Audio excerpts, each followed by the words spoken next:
Hello everyone, I am Victor Drummond, journalist and advertiser.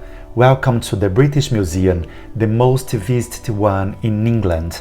I will show to you all my curation about the Egyptian art and a little bit of Greek and Roman one as well.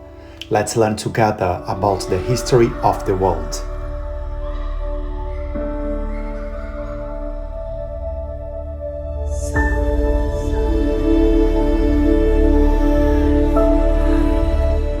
Come on with us, fun and thick, together inside of British Museum.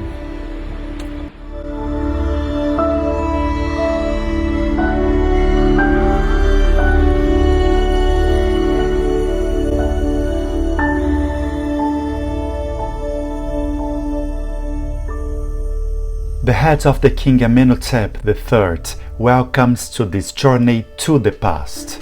The Rosetta Stone carries an inscription in different languages which helped decipher the ancient Egyptian hieroglyphic script. It's the only surviving fragment of a larger stone slab, recording a decree on 196 before Christ. King Amenhotep III came back. This fragment of his bust belonged to a seated pair of statues of him and his wife, Quintia.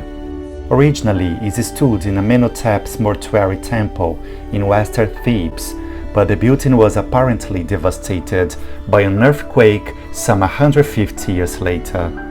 This is a statue of Amenhotep I. The king is shown in this pose, bearing the robe of Osiris, the god of rebirth. This expressed a wish for eternal sad festivals, jubilees in which Amenhotep was to be rejuvenated. This is the god Sekhmet. She was a lion goddess whose name means the mighty one, and she personified the aggressive aspects of the other goddesses. Here you can see the head and arm of a statue of Amenhotep III. The king stood with both arms straight down, holding containers for papyrus documents. The statues originally represented Amenhotep III, but a century later the facial features were partly reworked for Ramses II to resemble his own official portrait. You can see the statue of King Sobekensaf I or II. This is one of just a few surviving royal statues from the late Second Intermediate period when southern Egypt was ruled from Thebes. Sculpture of this period is often crude and highly stylized, a faint echo of the masterpieces created 2 centuries earlier. The dedicator kneels in adoration before Amun-Ra, shown as a fertility god with erect phallus.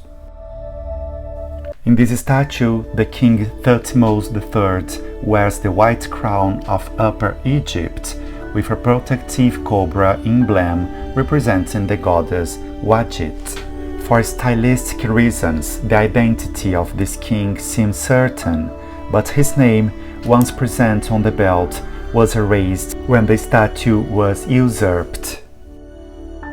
I introduce you to Rerurang, the god of death and afterlife. Papyrus form column.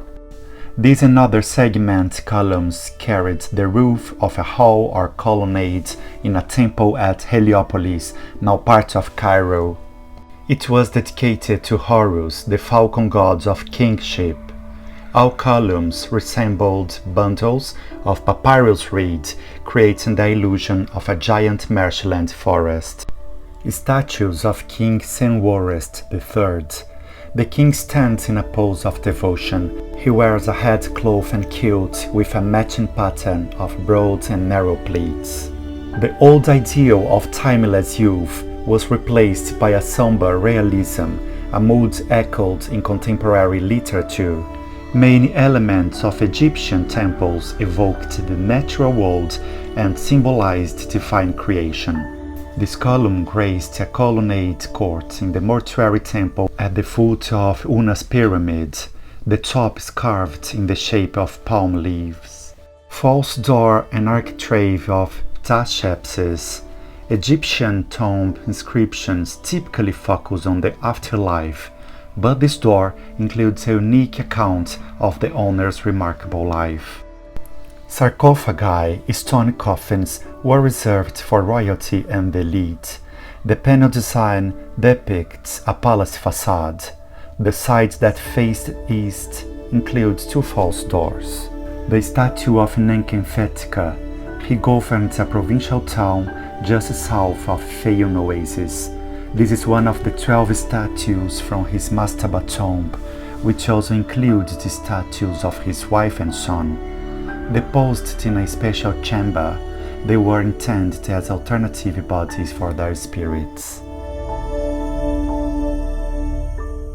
King Amenhotep III as a lion. The statue and its pair guard the temple at Soleb, Upper Nubia. Built in the heart of Kush, a land where main Egyptians settled, this was their largest temple on foreign soil. In it they worshipped the supreme god Amon-Ra, deified as a lord of Nubia. The lions represent Amenhotep himself.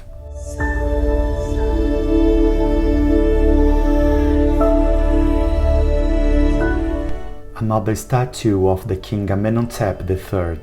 It comes from the king's mortuary temple in western Thebes. It housed hundreds of statues of himself and the gods.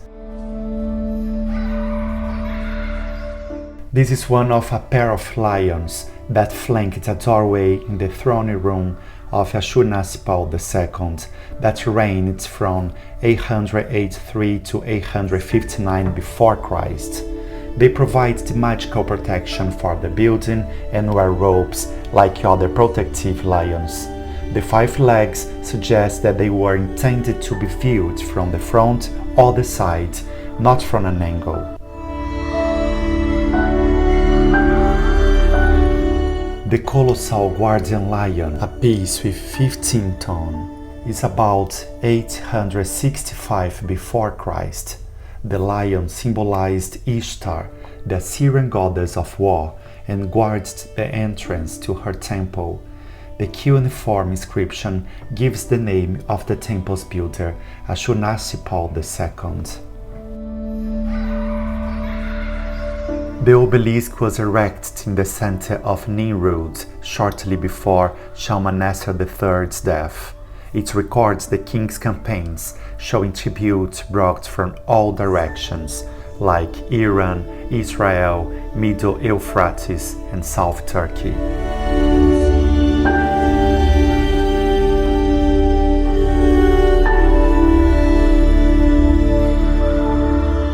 The British Museum has loads of sculptures, decor objects, jewels, archaeological treasures from all the old civilizations as the Greek Empire, temples, guardians, and a sort of gods and goddesses as the famous one from the mythology like Zeus, Aphrodite are there. Important pieces, parts and fragments from the original Parthenon at Athens are in this magnificent museum.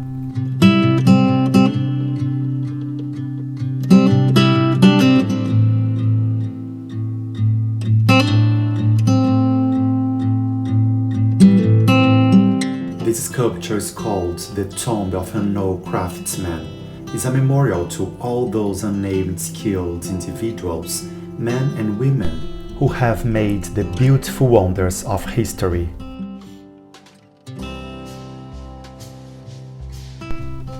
Roman gods like Apollo and Diana tell the history not just about a powerful empire, but about the beliefs and the culture of a civilization.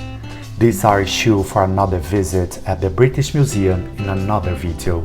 Hopefully you can relax through the art even with these uncertain times of a pandemic. Maybe drinking a glass of wine with Dionysius or find comfort in the arms of Aphrodite, the goddess of love. Definitely, the British Museum can inspire you and me.